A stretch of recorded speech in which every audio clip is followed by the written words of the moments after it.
Zoom is on for any video.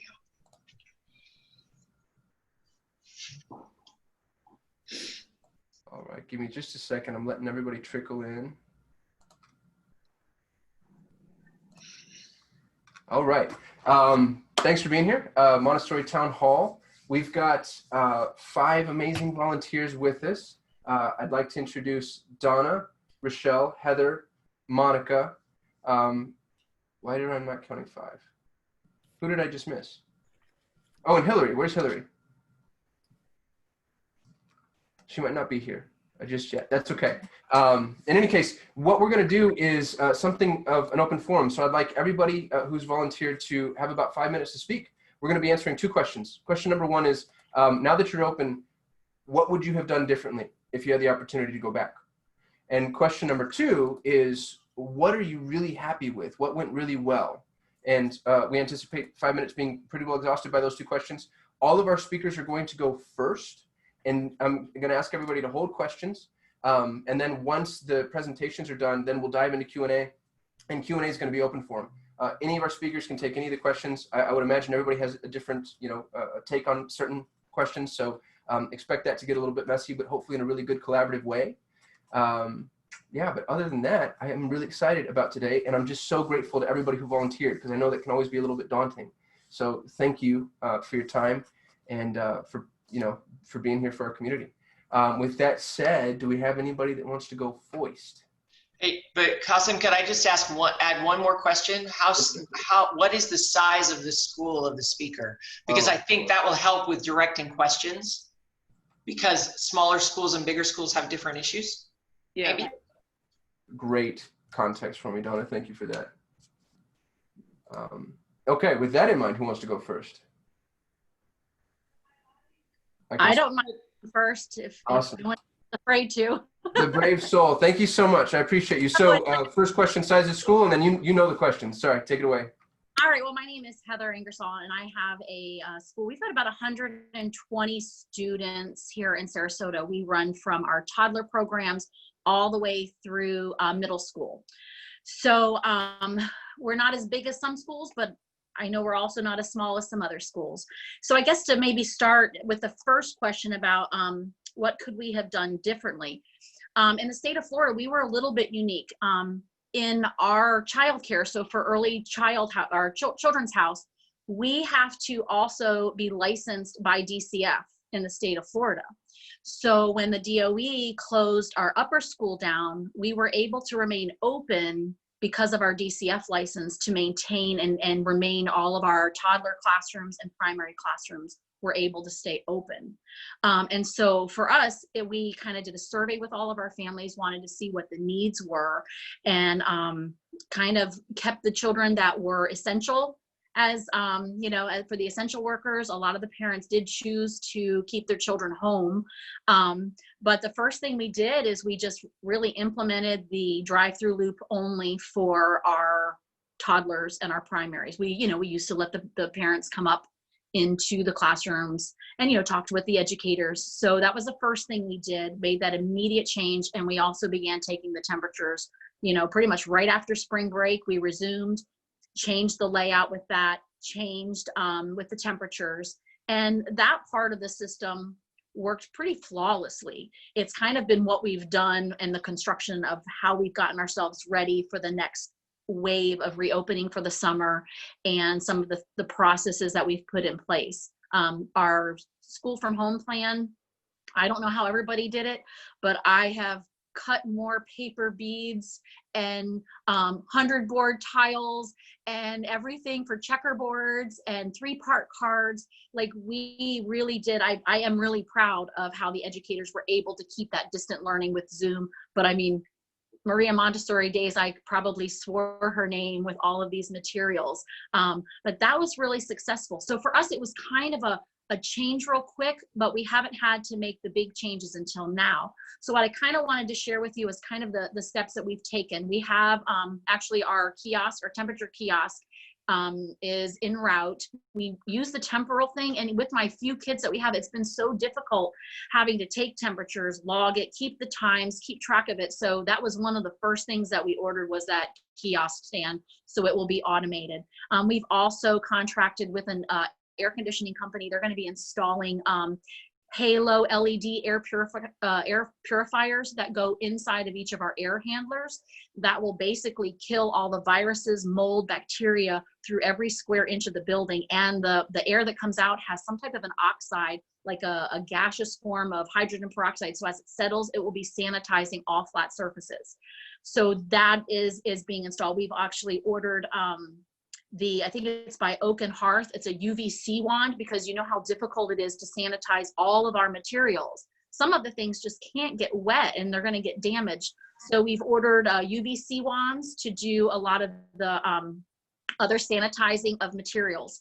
I did hear some conversation about the Victory electrostatic. How am I on numbers?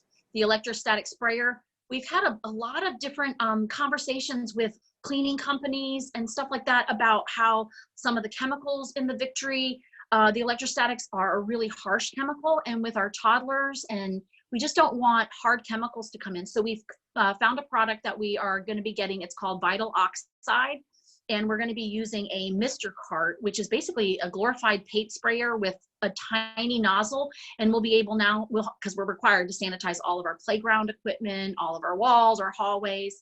We are creating mud rooms, so to speak, for each one of our classrooms, and that's all being done. We're revamping all of our water fountains into hand washing stations. Since they're not going to be able to use water fountains, we're going to put little hand washing sinks in.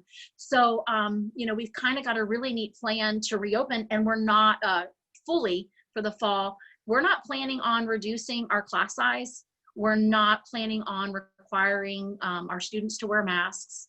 We feel between the air purification system, all of the hand washing, the sanitizers, all of our sanitized stations where the kids will take their work to, that we really feel it's going to be a pretty healthy and safe environment for our kids.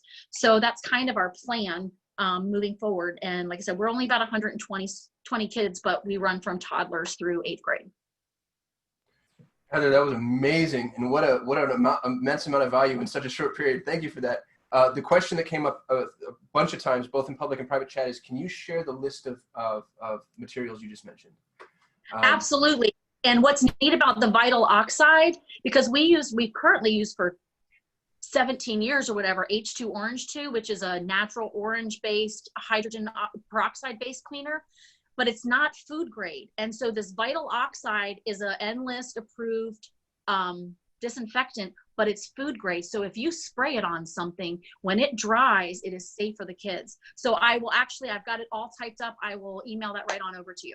Perfect. I'm going to put that in the members area. I also have an idea for our community to maybe approach some of these manufacturers and try to do a bulk buy. So if we can get all the schools that are interested opting in, saying what they want, and I'll figure out how to do that. And then I'd like to come to these people and say, hey, I've got 100 schools that want to buy this thing. Why don't you cut us a break and we'll just see what happens. Yeah, absolutely. Heather, thank you so much. Stick around for Q&A. And Monica, I saw your hand go up. Are you? Yeah, okay.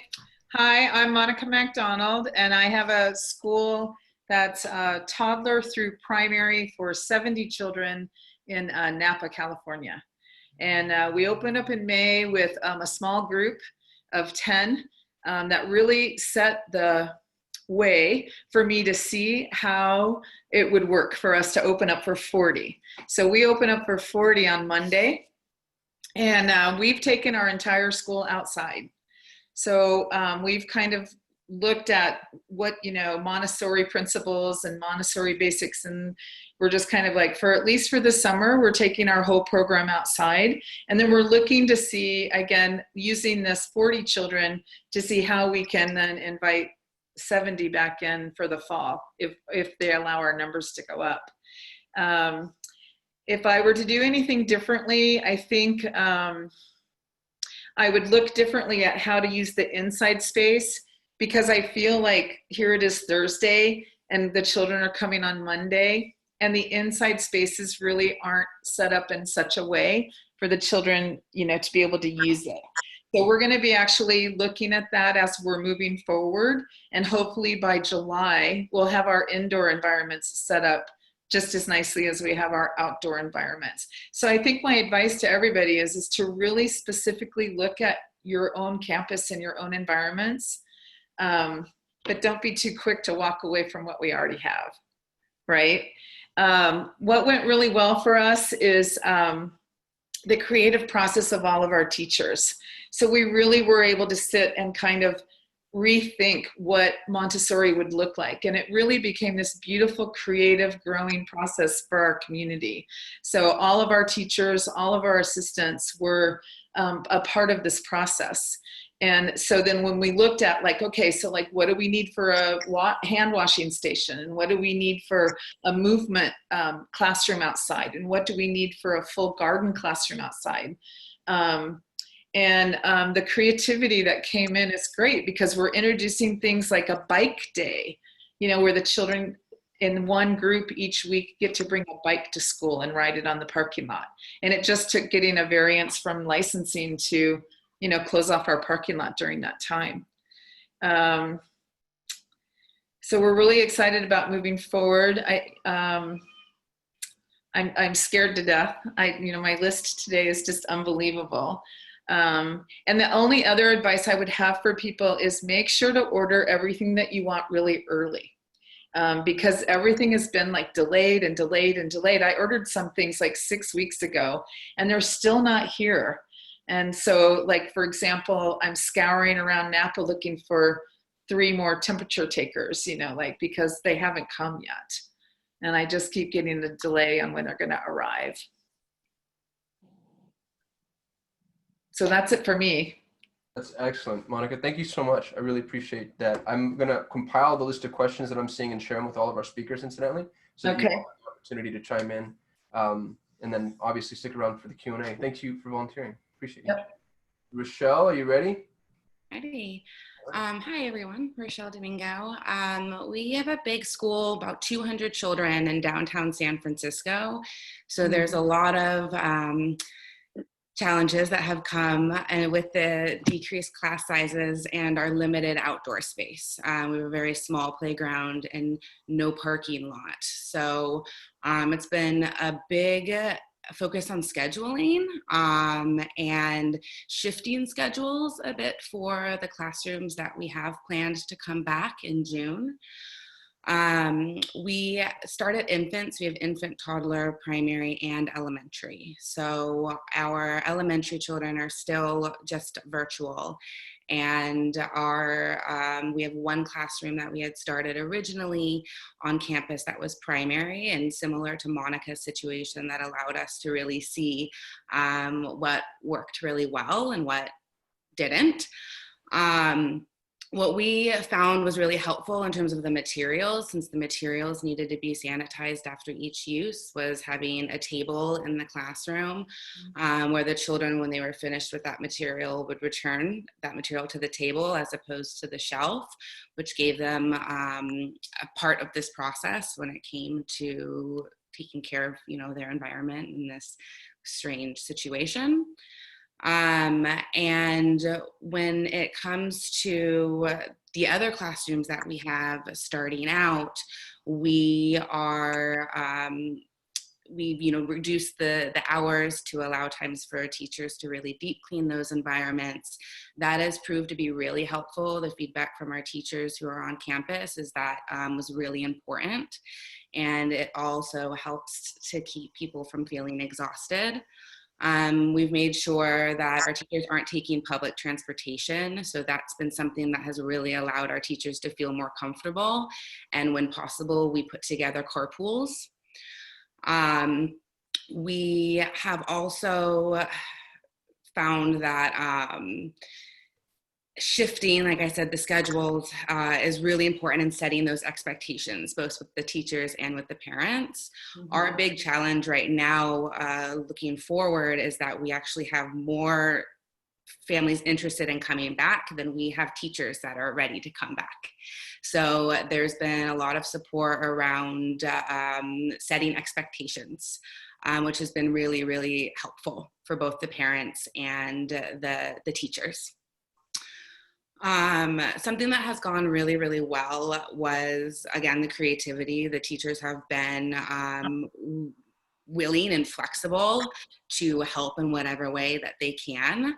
And we started looking for cleaning materials and looking at bulk ordering items a few weeks ago because we anticipated that this would be a big challenge. And so same with Monica, we had a lot of stuff that are back ordered. Big thanks to Heather about the information about the oxide, because we were looking at the Victory Back sprayer. And so that's really, really helpful. So that would be, another big tip would be that bulk ordering and setting those expectations, preparing the environment, and building slowly. That has been really helpful for us, is not having everybody come back at the same time. That helped, I think, our teachers feel more comfortable as well. So, yeah. Yeah. Thank you, Rochelle. Good job. Grateful to you. Donna DeHusteler, are you around? Unmuting myself here. So yeah, I'm here. So we are a very small school. We have 60 students from 3 weeks through kindergarten, one of each class, and we have been open the entire time. We are also licensed by the State Department of Health, which is why we were allowed to stay open. And that's one of the things I would encourage everybody to be really careful about. If you're not regulated by the public school system, if you're not getting public money, figure out who's licensing you, because those requirements sometimes are less stringent than the public education system ones. So I'd just be looking at that, just as a way to look at how you structure things. We started out with about 8 students total right after spring break in March, and we're up to 60, to about 40. So about 80% of our students, 75% of our students are back. And about 4%, I don't know if they'll ever come back. Their parents literally won't let them out of the house. And that's kind of scary. Kind of like Rochelle, we did lose some of our staff. They're afraid to come back. But what I'm finding, and if any of you are in the same boat, boy, has this been a great time to hire, because people have lost their jobs, other schools are closed. And so we have gotten more awesome candidates than we've ever gotten in a job search, for assistants in particular, but guys as well. So that's good news. Things that we've done that I think have been really helpful to us, and one of them is having the parents on board as a team. So we've been communicating with them, if not daily, then weekly. I mean, I literally was sending out memes every day, joke of the day, to get us through this for every family. But the parents have stayed as a team and a member of this. I have not asked their advice. I would caution against that. If you have a choice, don't ask their advice, because then they think they can tell you what to do, and that's not a good thing. But even having them on as part of the team has been awesome, because then they feel like we're on top of things. They know what we're doing, and they've been really helpful. One of the things we did, kind of like Rochelle, is we changed our hours, and we reduced them so that there would be extra time to clean and sanitize things. And I just announced to my parents that we're keeping those hours permanently. We went from 7:30 to 5:30 to 8 to 4:30. And I will still keep children from 7:30 to 8. And I will still keep children from 4:30 to 5:30. But it's going to cost you, because what we discovered is our staff got to be real people during this time. Yeah. And that has made a huge difference in how they're willing to show up every day. And when I went back to the families and said, how many of you are going to pay the extra amount from 4:30 to 5:30? Out of 60 children, we have 3 that want to stay past 4:30. I hope that means the parents are changing too. And I feel like that has been such a great opportunity for us. And the last thing we did that was really awesome is we got rid of shoes. And I bought these little socks. I bought dozens and dozens of pair of socks with little non-slip pads on the bottom, and everybody wears socks. And that's made it so much easier to clean inside the building. So that was really, really awesome too. What would I have done differently? I wouldn't have listened to anybody. Honestly, I would not have listened to anybody because it made me panic. Instead, I would have gotten heavy into what the CDC, the Department of Health, and my local government is saying, and that's what I do now, is I pore over what they tell me I am in theory supposed to do. What are my guidelines? And how can I implement that financially, manpower, hours-wise, and safely? And that's been our biggest thing. That's my takeaway. I wouldn't have listened to anybody. I would have done my own research because I got really scared at the beginning, and I'm not scared now. So. Thank you so much for that. I really appreciate you. Let's move into Q&A. I've already got a couple of questions, so I'll start lobbing them across. Add your questions in the chat. Feel free to chime in if you'd like. The first one is just the most recent, Donna, for you. Regarding the socks, are there any problems with fire drills or other safety issues? No, you know what? No, we go outside in our socks. And I bought so many that if they get dirty on the way back in, we all just change them. Awesome. And we're in Arizona, so the ground is really hot and rocky, but we had switched to that in our primary class earlier in the year. So we've been doing it for months, but it's been great in every class. We also do indoor shoes at our school for a toddler and primary, so that's helped too, is just keeping those extra set of shoes and making sure that those are the school shoes and they change into those when they come inside. So yeah, that's been great. And we do the shoeless environment. We've been doing that for a couple years, even all the way through middle school. So when the children come in, they kick off they basically kick off their street shoes. They leave their lunch boxes all in like a mud room idea, which I guess would be one of those clean rooms now. And then they keep their house shoes like a pair of Crocs that they can just slip in and slip off. So in the event of an emergency, it's not like we got to go get sneakers on and tie shoes and stuff. Everybody's got either like a pair of slides or Crocs, and it works perfect. And it's helped with the cleaning. It definitely helps with cleaning. A lot. Michelle, there was a question for you, and forgive me because I'm not clear on context, but somebody asked, did someone then clean those materials and put them back on shelves, or were they out of rotation for the entire day? Yeah, so in our classrooms, there's 10 children, there's a lead teacher and an assistant teacher. So when they're on that table, one of the teachers, when they're available, will go over and then sanitize that material and then return it back to the shelf. So, and that's done when they have a moment. The children know that it might take a minute, but they are clean throughout the environment. We have explored other options. We don't have anyone in that classroom right now who's using the stamp game, and that was one that came up recently, is what about the stamp game? So we've thrown around the idea of when we have more classrooms back in a week, having, one child that's that material, and then when they're done using it, then that's not available for the rest of the day. So there are materials like that will be just unavailable, but the other ones will be able to just be cleaned and put back on the shelf. I would suggest take a look at that. They make them. I ordered mine through Oak and Hearth, but it's called a UVC wand, and so that's what we're figuring. It says as you pass it over within like 30 seconds. So thinking that the stamp game, as you move that light over, it should sanitize those. And that's why we've gone ahead and ordered them. We've ordered one for each classroom, so that way they can, if it can be wiped or sprayed, great. But that way we'll have that wand to be able to handle the rest of those materials. And they're like $7. Oh, awesome. Okay. Can I just add one note of caution to everyone about all of these sanitizing things?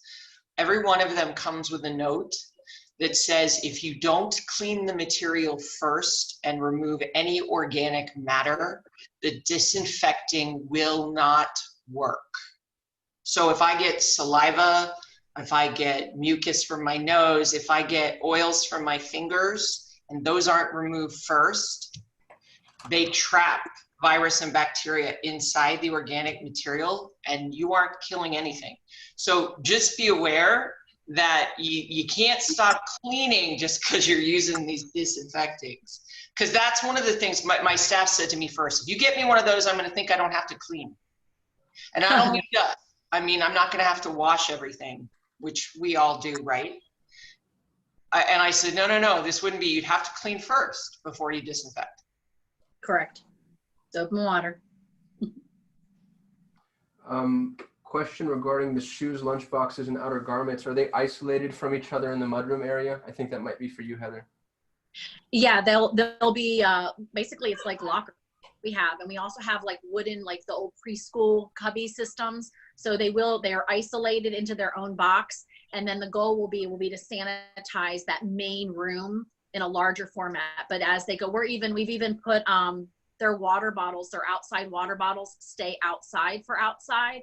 And then we've put water coolers in each of the classrooms with back to the old paper foam cups. So they have to get a squirt of sanitizer, pull the paper cup, push the button, and then they can throw the cup away. Because you know how kids are, here's yours, this is mine. They're drinking out of everybody's own cup. So this was, again, a simple way to kind of eliminate all of that extra cross-contamination and not even bring it into the classroom. Thank you for that. And I've got. Can I add something to you to that? Yes, ma'am. One of the things I forgot to mention to everyone was we also went with Cinch Packs. So we're not allowing lunch boxes or backpacks anymore. So we're going to a Cinch Pack with our logo on them. They were very inexpensive to get printed. And inside will be a change of clothes, their water bottle, a sun hat, and then their lunch. And we've invited parents to do like the beeswax bags so that they're reusable. So we don't have like a lot of stuff coming to school anymore. And what we found out is that we don't have to keep track of extra clothes anymore. We can just, it goes home every day and it stays with the child through the whole day. So it's been very, very, very helpful. Yep. Thank you for that. I've got two comments that I just wanted to bring up. One from Brent. He said the wand can wash out colors or your materials, like leaving them out in the sun. Worth noting. And then Badil, sorry? I said definitely worth noting. Yeah, and Badil mentioned disinfectants need to stay on the surface for a minimum of 4 minutes, which is stated on the bottle. And Badil lives with a microbiologist, so I'm inclined to believe that.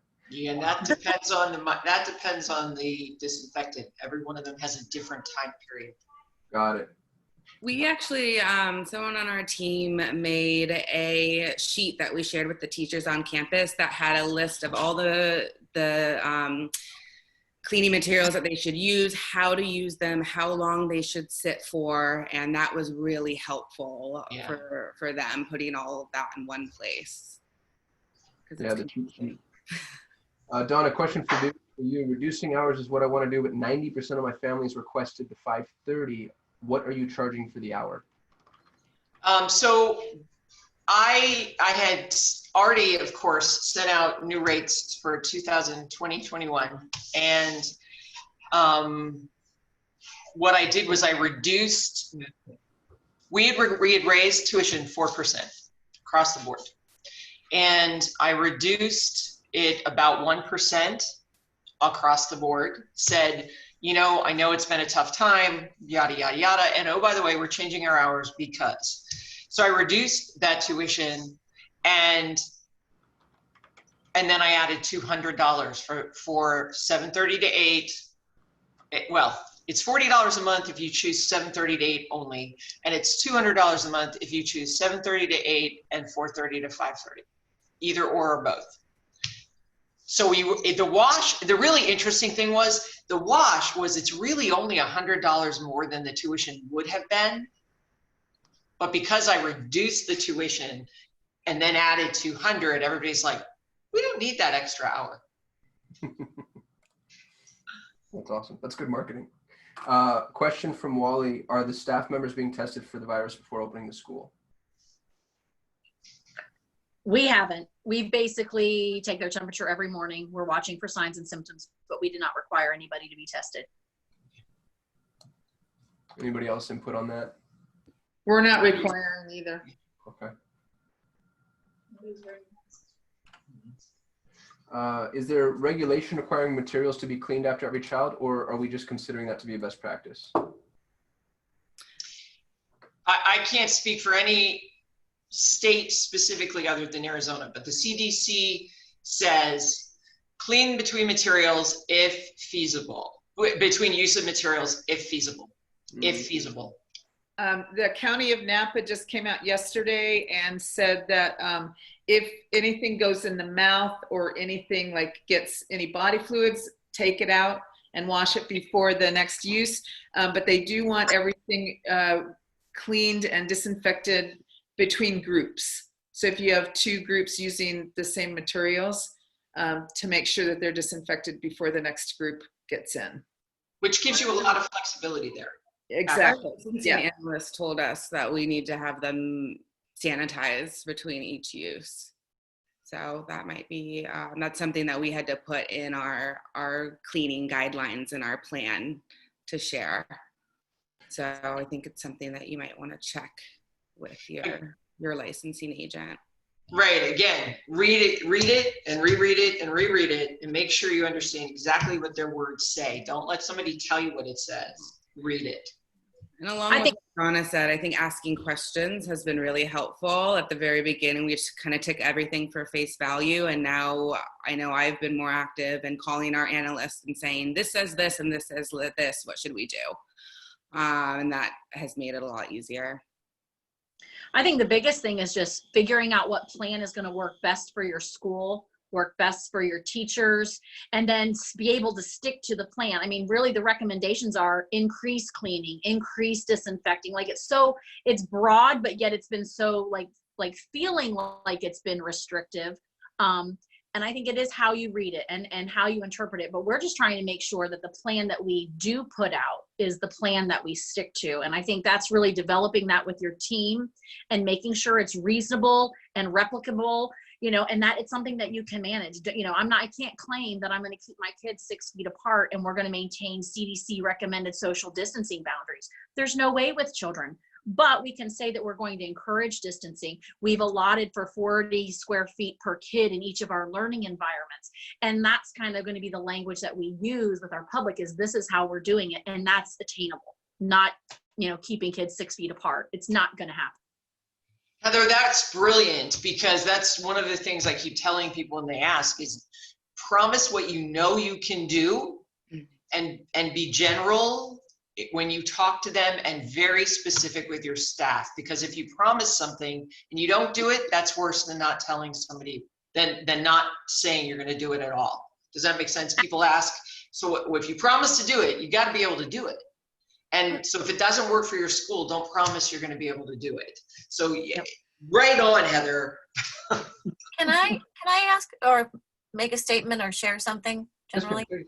So I'm in the process of, I have families, I'm in Massachusetts, who want a very clear plan, which I totally understand, before making commitments. Even families who have already committed, and part of that's based in fear. And I've clearly read over and over again, like everybody else, the CDC, and there's a lot of if feasible and if possible, which in my not so humble opinion, in our environments, is not developmentally appropriate, feasible, or possible. So what I'm struggling with is, and I think this is how I'm going to do it, being very careful about what I put in writing. Yes. Because of the shareability, and then being more specific about what I just said, essentially, in like this sort of format or forum. So I don't know, has anyone else already, I'm working on that right now. Has anyone else had a similar experience or have any comments or feedback that might be helpful in that regard? That is exactly what I mean, Emily, is exactly what I mean, because I put out a 2-page plan that says, globally, this is what we're going to do. We're going to follow the CDC guidelines, and here they are, and we're going to follow the CFOC, Caring for Our Children, which is the child care best practice. We're going to follow those as best as we know how to do. And that's what I put out, and the parents are going, we trust you. We know what that means. And there are specific things that we're doing, obviously, but I'm not going to promise, like Heather, that I'm going to keep them apart. I can't. I'm not going to wear masks because I walk through the grocery store in a mask, and I think I probably walk by 6 of my neighbors, and I don't even recognize them. Well, and from a social, emotional, and language development standpoint, consider the mental health and how are children developing language acquisition skills and social skills if they can't see our facial expressions or our mouths move. Exactly. So that's been a big challenge for us because in San Francisco, our teachers have to wear masks when they go back. And so what we found was really helpful. We searched for these on Etsy, or masks that you can use for people who are deaf, and they're clear. So they are, you can at least see the mouth move. And that has made our infant teachers in particular feel more comfortable. I think it's uncomfortable across the board, but we're also working to normalize that ourselves and help our community adapt that this is just the way that we have to operate right now, and trying to take the uncomfortability away from it. Hello? Yes. Hi, I'm Pam Chrisman. I'm from Santa Monica Montessori School down in Santa Monica. And two things were suggested to me. One is if you're wearing a face mask, to put something cute on it so it doesn't, disturb the children. But the other one was these face guards, that instead of wearing masks, teachers could wear face guards, that plastic piece that goes across so the children could see the teacher's face. So I just would recommend that. If you've seen them, they kind of tie on around the forehead, but then the child could see the entire face of the teacher. I think with the face guards, you have to wear them with masks though, in order for them to be Effective? Yeah, Okay. that's what, because we've explored that as well. We want to have those on campus in case teachers want to do both of them, so they have that option. But from what I've read, you still have to have the mask, at least where I am right now. Okay. Yeah, that's just a city requirement in San Francisco. I've read that face shields can be very effective, and it would be my preferred choice if we had that choice. But in San Francisco, everybody has to wear masks, even indoors. Yeah, we're doing the face shields, and it was okay with our licensor, but only when we're indoors. We're not doing it when we're outdoors. So there's no mask at all outdoors? No. There's face. Yeah, there's absolutely like almost no regulation for outdoors other than keeping things clean. Yeah, that's good. That's helpful. So it's quite freeing. Mhm. Speaking of Again, outdoors, I would say you need to pay attention to what's going on locally. So like Rochelle is in San Francisco, where there have been more cases. Where we are in Phoenix, there haven't been as many. If you're in Massachusetts or New York, you're absolutely going to see more, and your rules are going to be more restrictive. So you have to be careful to know what's going on locally. And the way the CDC words that is, are you in a low risk, a moderate, or a high risk area? And the rules change based on that. So just make sure you know what's going on locally, because it's going to be very different. Rochelle, would you mind sharing that little snippet that you got in an email? Oh, yes. Yeah, let me send that.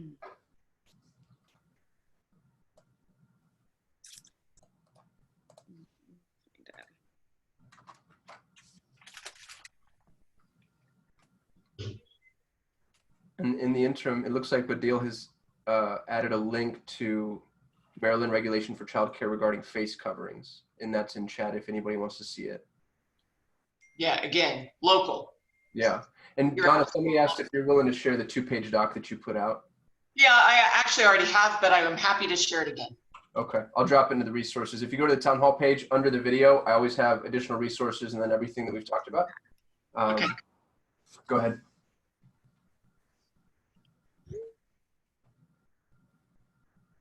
Oh, sorry. While you're looking for that, one of the questions was, what are schools who are open doing in regard to carpets and work rugs? I can answer that. So we have gone with the roll-up work rugs, but we've assigned a rug to each child, and that's their permanent rug. And each morning or afternoon when we come in, the teacher kind of puts the rugs out where they need to be, so they're kind of socially distanced. And then they get washed once a week. So they don't touch each other. Even when they're rolled up, we don't pile them together anymore. What about playgrounds, climbing structures, sandbox materials, etc.? Soapy water. Okay. Soapy water after each group. So after each cohort of 10 plays on it, they have to wash it. Somebody washes it, dries it, and then the next cohort can go out. Has anybody dropped their full-time program to accommodate all of their families by offering an AM/PM program due to smaller class size? We haven't changed our schedule. We're still just full-time, and we're not doing any type of split scheduling at this point. And we already had an AM and PM, so we can't change anything. Yeah, and we're not planning to change anything. I'm up to 16, 17 students in primary, and as they come back, we'll be the same. We're not changing. What I'm finding is a lot of the daycares are closing in Napa, and my phone is ringing off the hook for enrollment. So I'm actually even thinking of opening a new environment. I'm doing like 5 tours a week right now, and it's crazy. Yep. So like, be prepared if you have a daycare program, an all-day program, and your community, because all of these small home daycares and so many of them are just closing down forever now. So be prepared.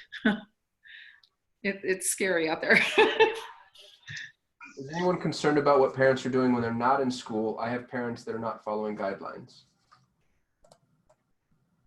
I'm not scared about what they're doing. The parents aren't allowed on in our building or inside the wall of our property.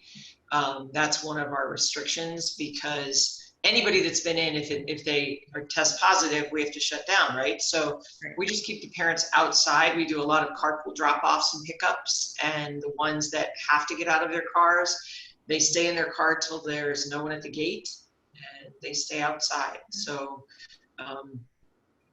yeah, we're doing staggered drop-offs. So we have only 6 families in every 15-minute interval, and they're not allowed in the building at all either.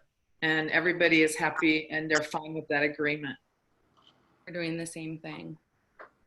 We're doing the same thing too. We don't have any, I saw someone put something up about plexiglass. So pretty much everybody pulls into our giant circle loop. They get out, unhook, especially like the toddlers, the toddlers and the 3-year-olds can't quite get out of their car seats.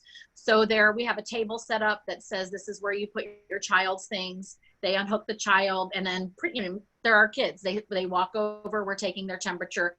Parents get in their car, we scoop up the child's belongings and get them to class. So that's how we're gonna proceed. We're not doing any parents on site. We're doing Zoom meetings with our parents. We're doing all of our educational consultations and tours via Zoom, and it's been a different world, but it's been really cool. Like I've been touring people from Virginia and South Carolina and Arizona that are all moving to our area, and it was just a new tool to not be afraid of to use. But at least you get that face to face, and you get to see them.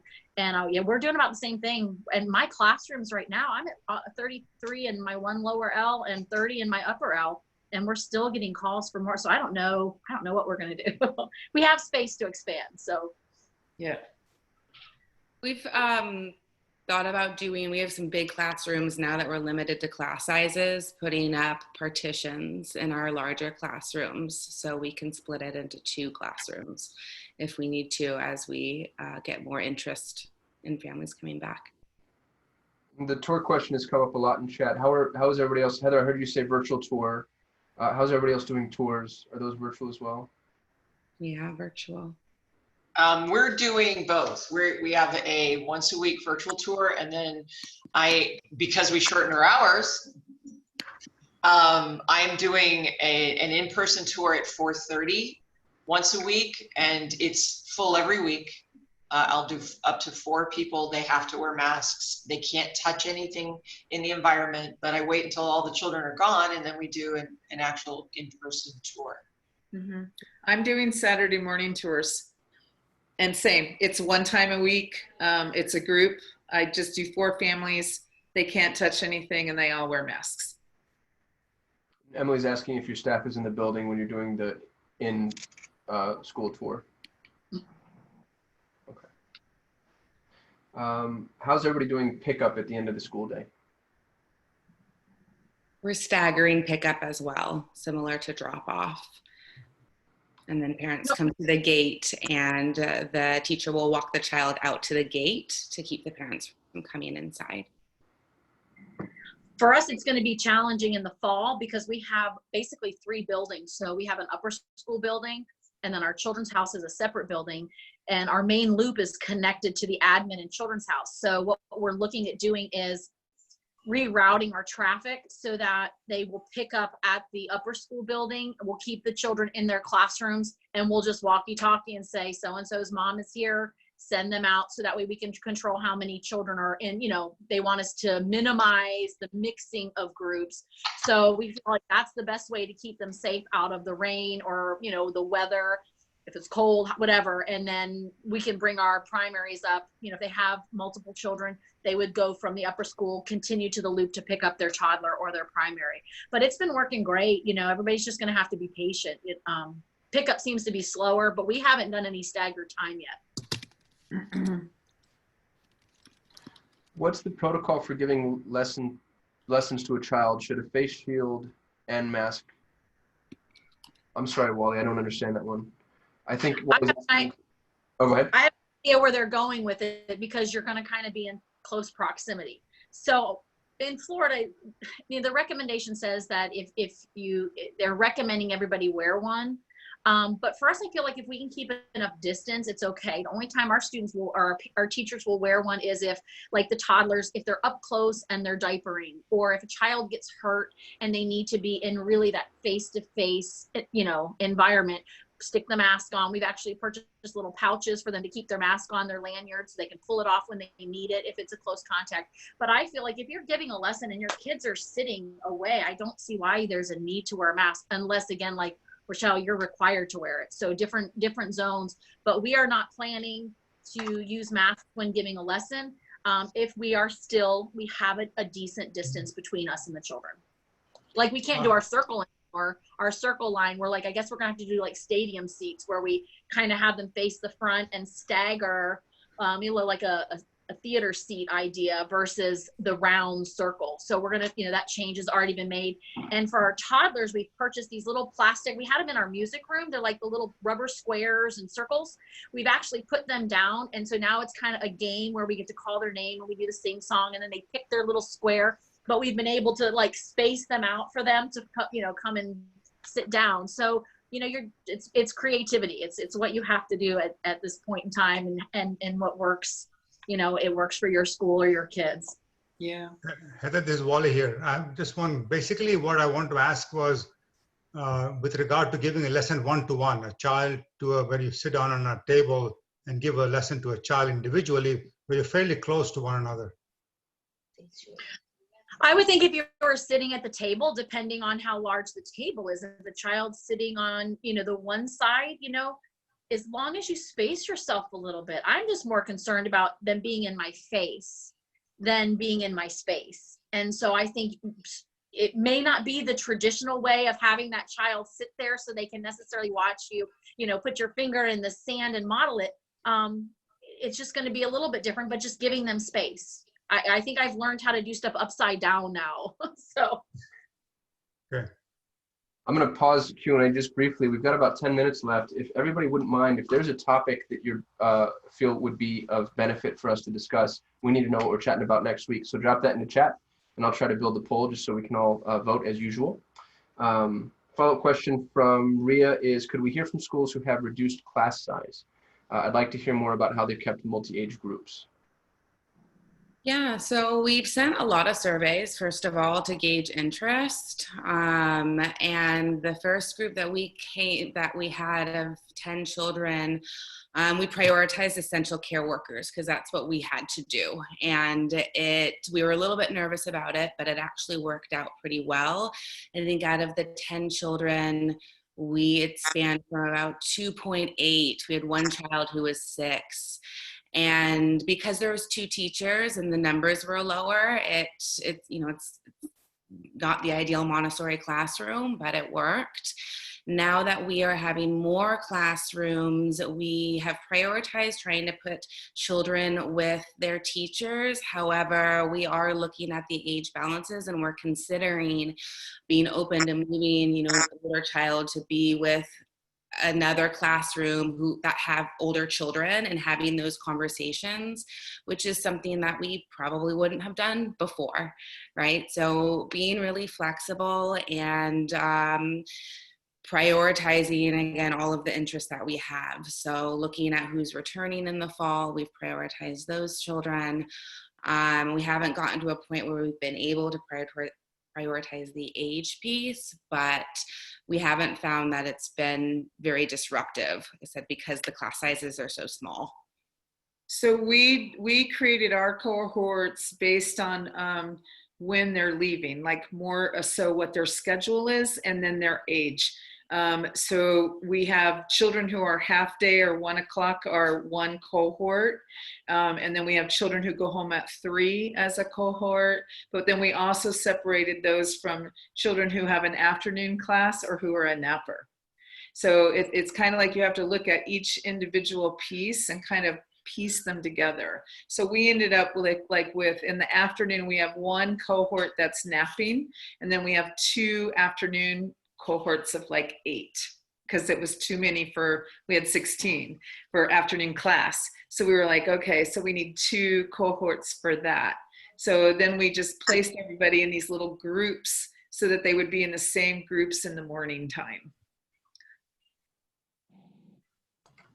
Someone has asked, does anyone that's currently open have to deal with having sent home a student with a fever, notifying families of potential exposure?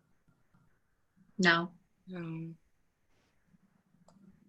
Any ideas on how you would approach that? I know that's so difficult to answer. Can I butt in? I know we did have a sick child who went home, and with HIPAA laws and everything, you're not supposed to say anything until you have a positive test or real information. So that's the hardest part, is the waiting, with staff knowing. And I think, and luckily for us, it was a negative. They did get tested and the child was negative, and they had been home the whole time. But can't you say we have a child who is suspected in order to give the families the opportunity to decide? No, you're not supposed to. And in the cases, they didn't have it, and the fear and everything else that you create, because there's so many other likely things that they could have. But we were in all of our guidance and everything I read that you are not supposed to say it could be COVID. You know what I mean? Because there are 100 other things it could be as well right now. So we've been lucky. I think we're all going to see this and face it. But for us, that child, they stayed out, the whole week, as well as the sibling, until the test came back negative and they had been fever free and all of that. But I think that's the hardest part. And we actually faced that in March. We had a family as we were leaving where a child had symptoms and had a possible exposure. And I even called the COVID hotline here in Virginia to ask about that. What are our responsibilities? How do we, because it was such a new thing. And they reiterated the same thing, that you have to have real information. It can't be just like a possible case of strep. You know how we may do that in our classes and just send a blanket email. So at least that's what I found in Virginia right now. We had to announce a family member, like a close contact, that somebody who had been on campus. And one of the things that the public health department, I'm in California in the Bay Area, one of the things that they said is, this was in the very beginning, so I don't know if it's changed. We haven't reopened yet. But they said you announce that someone who has been on campus has had it, but to specify that prior to announcing that, you give guidelines. What we did was we sent guidelines out saying, when we do have a positive case, and we used when because I think it's pretty likely, we will not be able to release very much information to you. We'll release what we're medical privacy laws allow, and that our communication will basically say there has been a case on campus. That could be a gardener, that could be a teacher, that could be a child. So it kind of reduces everybody checking who is there, and also if somebody's home, they're not assuming that it's that child that has it. So we kind of broadened it. And then the other thing that we did was we also we've had 3 parents that have gotten it, not while we're in session, but we've been doing these Zoom calls. And so one of the things we did was invite the parents to talk to the kids once they're on the recovery end of things.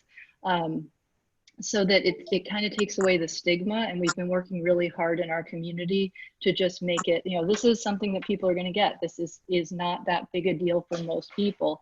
And so the parents have come and talked to the kids, and that's also really reduced kind of the fear around it, because the whole community can just talk about it, and it's not such a hidden thing. But as far as the school releasing things, we can't name anybody or anything like that. Danusha has asked, I want to learn about how schools manage parents check in and check out. We have to maintain records daily of how many kids are checked in. We currently use ProCare as a system, but it's a fingerprint system, so parents have to come into the front office to check in and out. Has anybody dealt with something similar? Yeah, we have a system that we use similar called Smart Care, and we have the lead teachers. We have a waiver, so we have the lead teachers, when the child gets dropped off, just sign the children in on behalf of the parents to keep them from coming inside, which has worked. I don't know if everyone will have the ability to do that, but that's worked for us so far. We have a system that has an individual PIN number for each parent. So we're able to put in the PIN number. So in our drive-through, we have our iPad out there, and we put in their number, and it gets them into the main SIS server.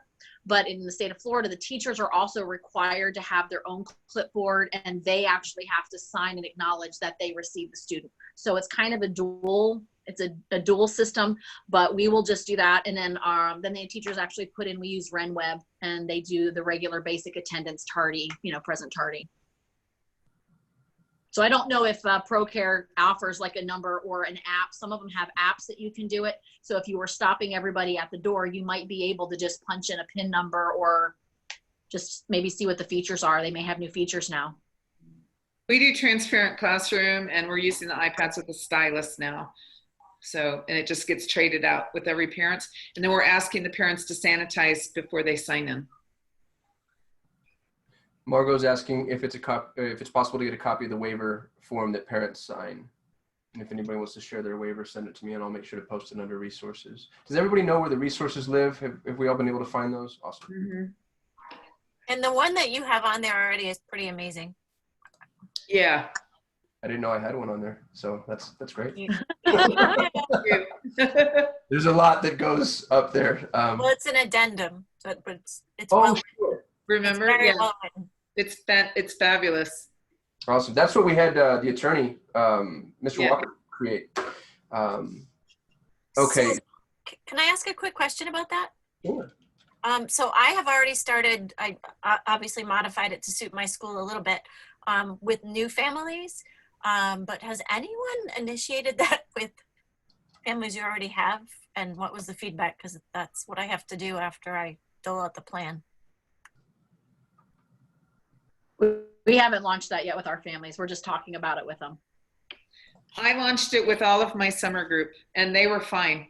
I just said, hey, I'm sending you an addendum to our contract. Our contract clearly states that we can change the contract with notice. And everyone was fine. They signed off on it. And really, I just love that it was explicit that here's what we're going to do, and here's what we want you to do. And I didn't have any disagreement with it at all. We have a small contract that we've sent for families who have agreed to come on site at this time that they do have to sign. And right now, since we are still sheltering in place in San Francisco, they have to sign off that they're social distancing. If once that passes, then they can do what they need to do. But all of those terms are in there, including the shortened day, what happens if your child is sent home. All of that information has been sent to them, and that's helped them feel more comfortable too. And same thing with Monica. The families who were interested in coming back didn't have an issue signing any of that.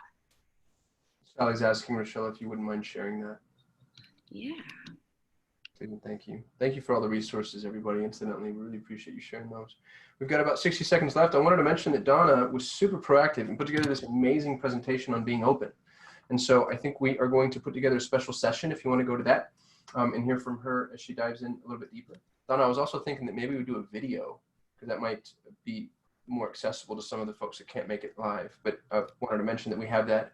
And it looks like the finances topic is the very clear winner. I already have an idea for a thought leader that we can bring in. But if you have somebody specifically from the Montessori space that knows Montessori and finances, I realize that that's, you know, quite specific, but please share that person with me and I'll reach out to them.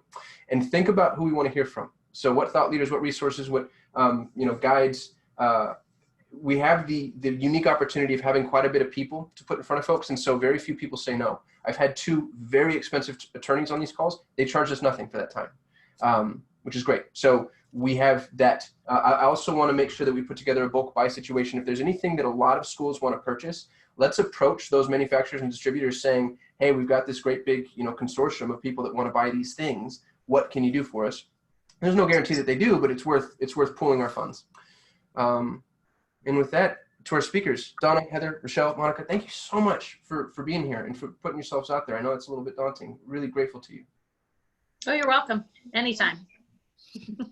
Awesome. Well, I'm going to see everybody next Thursday. This has been a great little regular recurring session that we have. I'm glad that we've kept it as strong and just as well men or participated. What's the word I'm looking for? A lot of people are showing up. I didn't go to a Montessori school, so. Well attended? Well attended. Thank you, Emily. Awesome. Thanks, everybody. I'll see you next Thursday. Bye-bye. Thank you.